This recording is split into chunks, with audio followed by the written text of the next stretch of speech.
Hi guys, ಇವತ್ತು ನಾವು French fries ಹೆಂಗೆ ಮಾಡೋದು ಅಂತ ನೋಡೋಣ. ಮನೆಯಲ್ಲೇ ಕ್ರಿಸ್ಪಿಯಾಗಿ ಮಕ್ಕಳಿಗೆ ಇಷ್ಟ ಆಗೋ ಹಾಗೆ ಹೆಂಗೆ ಮಾಡೋದು ನೋಡೋಣ. ಫಸ್ಟು ಆಲೂಗಡ್ಡೆನ ತೊಗೊಳ್ಳಿ. ಆಲೂಗಡ್ಡೆನ ಹೇಗೆ ತೊಗೊಬೇಕು ಅಂದರೆ ಕಮ್ಮಿ ಸ್ಟಾರ್ಚ್ ಇರೋದಂತ ಕೇಳಿ ಅವರೇ ಕೊಡ್ತಾರೆ. ಸೊ ಆಲೂಗಡ್ಡೆನ ತೊಗೊಂಡು ಚೆನ್ನಾಗಿ ಇದನ್ನು ಪೀಲ್ ಮಾಡಿಕೊಂಡು ತೊಳೆದಿಟ್ಕೊಂಡಿದ್ದೀನಿ. ಇವಾಗ ನಿಮಗೆ ಆಲೂಗಡ್ಡೆನ 1 ಸೆಂಟಿಮೀಟರ್ 4 ಕಡೆ ನೀಟಾಗಿ ಕಟ್ ಮಾಡಿಕೊಂಡು 1 ಸೆಂಟಿಮೀಟರ್ ಗ್ಯಾಪ್ ಬಿಟ್ಕೊಂಡು ಉದ್ದುದ್ದ ಕಟ್ ಮಾಡ್ಕೊಳ್ಳಿ. ನಾನು ಕಟ್ ಮಾಡ್ಕೊತಿರೋ ಹಾಗೆ ನೀಟಾಗಿ ಕಟ್ ಮಾಡ್ಕೊಳ್ಳಿ. ಏಕೆಂದರೆ ಆಲೂಗಡ್ಡೆ ಕಟ್ ಮಾಡೋದ್ರಿಂದ ಹೇಗೆ ಫ್ರೆಂಚ್ ಫ್ರೈಸ್ ಬರುತ್ತೆ ಅನ್ನೋದು ಮ್ಯಾಟ್ರ್ ಆಗುತ್ತೆ.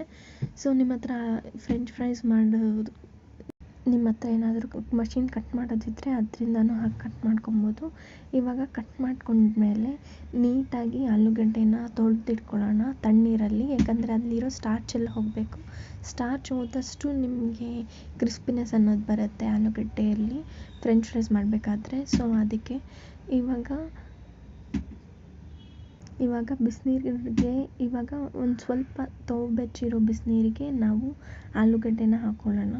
ಅದಕ್ಕೆ ಉಪ್ಪು, ವಿನೆಗರ್ ಇದ್ದರೆ ನೀವು ಹಾಕ್ಕೋಬೋದು, ಅವಶ್ಯಕತೆ ಇಲ್ಲ. ಆದರೆ ನಿಮಗೇನಾದರೂ ಈ ಮೆಕ್ಡೊನಾಲ್ಡ್ಸಲ್ಲಿ ಮಾಡೋ ಥರ ಟೇಸ್ಟ್ ಬರಬೇಕಂದ್ರೆ ವಿನೆಗರ್ ಹಾಕ್ಕೋಬೋದು. ಉಪ್ಪು, ವಿನೆಗರ್ ಮತ್ತು ಆಲೂಗಡ್ಡೆನ ಹಾಕಿ ಬಿಸಿ ಮಾಡ್ಕೊಳ್ಳಿ. ಆಲೂಗಡ್ಡೆನ ಯಾಕೆ ಬಿಸಿ ಮಾಡ್ತೀರಾ ಅಂದರೆ ನೀವಲ್ಲಿ ಫ್ರೈ ಮಾಡಬೇಕಾದ್ರೆ ಅದು ಬೆಂದಿದೆಯಾ ಇಲ್ವಾ ಅನ್ನೋ ಅವಶ್ಯಕತೆ ಇಲ್ಲ. ಅದು ಬರೀ ಕ್ರಿಸ್ಪಿನೆಸ್ ತರಿಸ್ತೀರಾ ಅಷ್ಟೇ. ಇವಾಗ ಆಲೂಗಡ್ಡೆ ಒಂದು 10 ನಿಮಿಷ ಬೇಯಿಸಿ ಸಾಕು.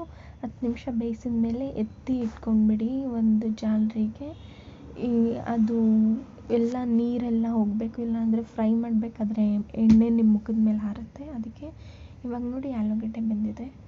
ಇದನ್ನು ಎತ್ತಿ ನಾನೊಂದು ಕಣ್ಣು ಜಾಲರಿಗೆ ಹಾಕಿದ್ದೀನಿ. ಇವಾಗ ಹಾಗೆ ಎಲ್ಲನೂ ಆಲೂಗಡ್ಡೆನ ಎತ್ತಿ ಒಂದು 10 ನಿಮಿಷ ಬಿಡ್ತಿದ್ದೀನಿ.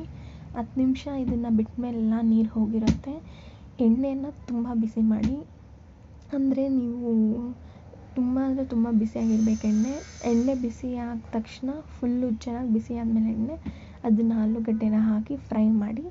ಫ್ರೆಂಚ್ ಫ್ರೈಸನ್ನ ತುಂಬ ಕ್ರಿಸ್ಪಿಯಾಗಿ ಮಾಡಬೇಕಂದ್ರೆ 2 ಸಲ ನೀವು ಫ್ರೈ ಮಾಡಬೇಕಾಗತ್ತೆ. ಫಸ್ಟು ಇವಾಗ ನೀಟಾಗಿ ಫ್ರೈ ಮಾಡ್ಕೊಳ್ಳೋಣ. ಕಲರ್ ಚೇಂಜ್ ಆದರೆ ಸಾಕು. ಈ ಫ್ರೈಯಲ್ಲಿ ತುಂಬ ಬಿಸಿ ಕಾವಲ್ಲಿ ಮಾಡ್ತಿದ್ದೀವಿ ಅಲ್ಲ, ಕಲರ್ ಚೇಂಜ್ ಆಗಿಬಿಡುತ್ತೆ.